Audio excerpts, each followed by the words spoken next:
Hey everyone, Saul from Two Kingdoms Games here. So, Wizards is testing out the new Mulligan, the London Mulligan. They have been for a little while now. And I figured I should share my thoughts on it, as well as give you a little bit of a history of the Mulligan, because a lot of people don't realize that the current Mulligan, the Vancouver Mulligan, is far from the first Mulligan that's been in Magic. Now, when Magic first started back in '93, there was no Mulligan rule. If you drew badly, you drew badly. Now, there was two reasons people thought of this. One was if your deck wasn't performing, it was because you designed your deck poorly. The other thought was, as well, this is the way Richard Garfield intended the game to be, that on any given day, a good deck could lose to, not necessarily a bad deck, but a new player can beat an experienced player because of the luck of the draw. Now, I know some people don't like that. The random factor of Magic is one of my banes of contention with Magic, because there are other games that have resource systems similar to mana that have workarounds for it, so you don't ever run into the issue of not drawing enough mana or drawing too much mana. But we're here to talk about Magic. So Magic as we know it has this issue because randomization. However much percentage of your deck, usually 40% of your deck ends up being lands. Odds of drawing them fall in there and of. Now, in '94, they finally introduced the first official Mulligan rules. So, that Mulligan rule was actually one of the more harsh ones, which was you could only Mulligan if you drew your opening hand, revealed it, you had either 0 lands in hand, all lands in hand, or your opponent took a mulligan under these same conditions. You'd get 1 mulligan only, though. So shuffle your hand in, draw back to 7, though, instead of the reduced one that we know. And then you'd, commence with the game as usual. This could be seen as very harsh because, again, randomization. Should you, get a bad draw the second time, that's it, pretty much game's over. But, at least you had 7 cards. I don't know. This was a big bane of contention for the DCI R&D team at that time to introduce those rules, but they did. Then in '97, they were testing again the new Mulligan, which ended up becoming known as the Paris Mulligan, even though it was first tested in Boston. The reason it's called the Paris Mulligan is because it was accidentally included in the rules for Pro Tour Paris, and this was the Mulligan before the Vancouver Mulligan. That Mulligan consisted of, you'd look at your hand, if you didn't like it, you'd shuffle it back in and draw 1 less card. So you'd draw 6, didn't like it, you'd draw 5, so on and so forth until you decide to stop. Now, for those of you who don't realize the statistics around mulligans, the further you mulligan down when you're dealing with reduced hand size, the odds of your winning is reduced significantly. Now, this is important because, winning from 6 is doable. When you hit 5, your win rate drops to something like 40% chance that you're going to win. And at 4, it just tanks. So, the idea of this mulligan at least gave you an option, I guess, rather than the old mulligan, which was, cool, maybe I'll get something I can use, maybe I can't.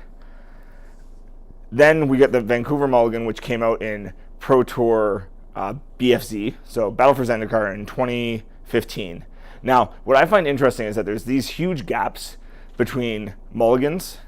So, first it was, a year before they introduced the first mulligan. Then we had a 3-year period, and then the new mulligan rule. And then it was 8 years before the next mulligan got introduced. But it's the Vancouver Mulligan, it's the mulligan we all know now, which is you shuffle your hand back, draw 1 less card each time. Once you're satisfied with your hand, you get to scry the top card of your deck. So you get to look at the top card of your deck, and you get to choose if it goes to the bottom of your deck or stays on top.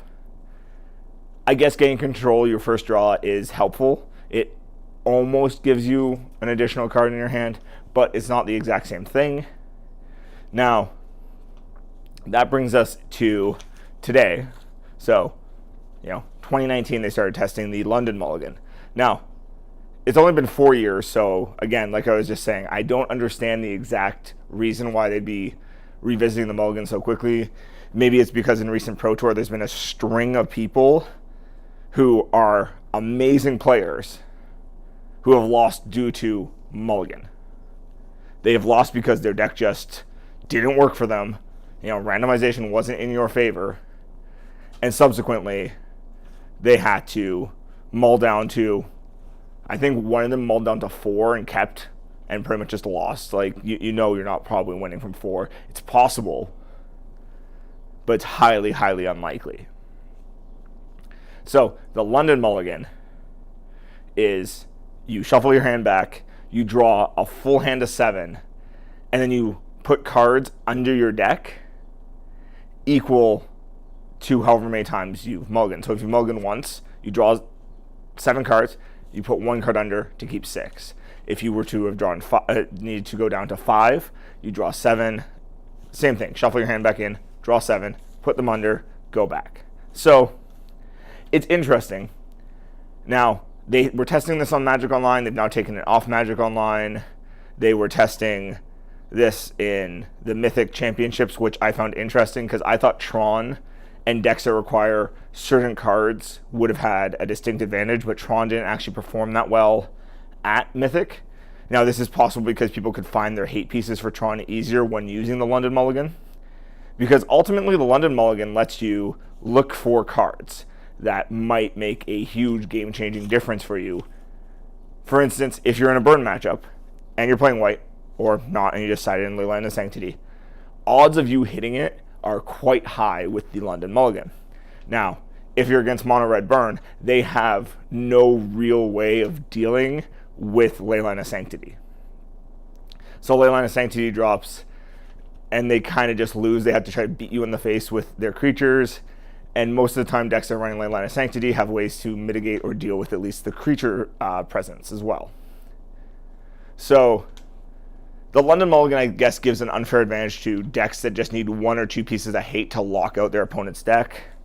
Now, that could be argued again that it goes under poor deck construction if your deck could be locked out by simply 2 pieces of hate.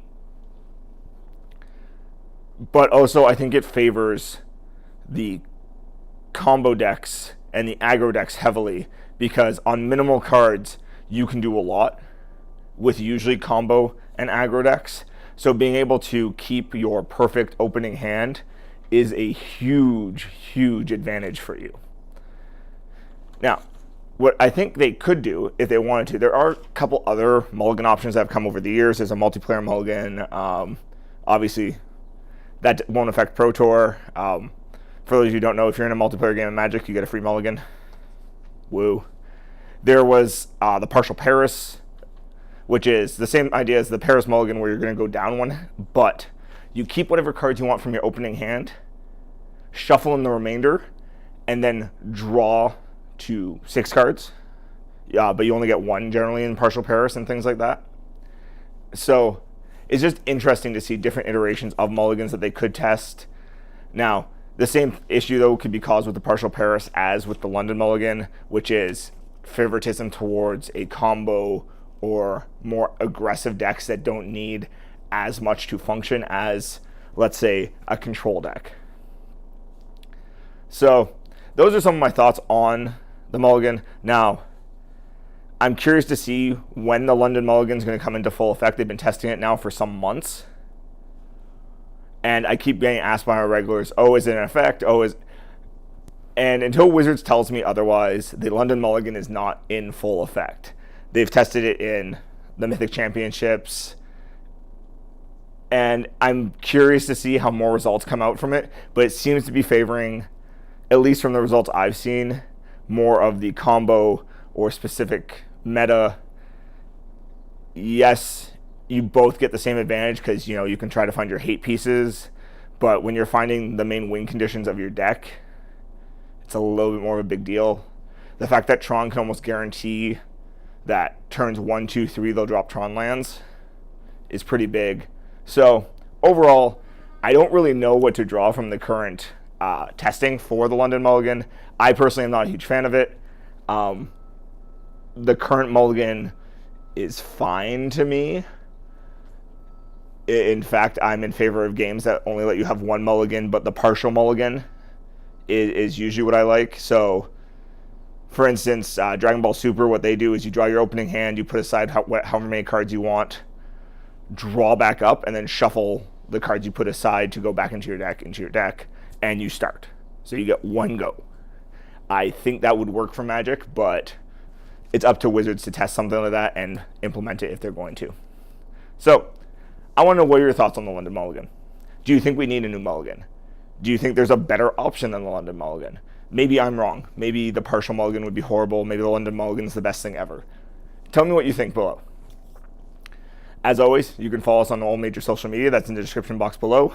Like the video, subscribe to the channel. Easy way to support us in all the content that we're creating, as well as don't forget to hit the notification icon, the little bell in the corner, so you don't miss any content as it comes out. As always, I'll see you next time.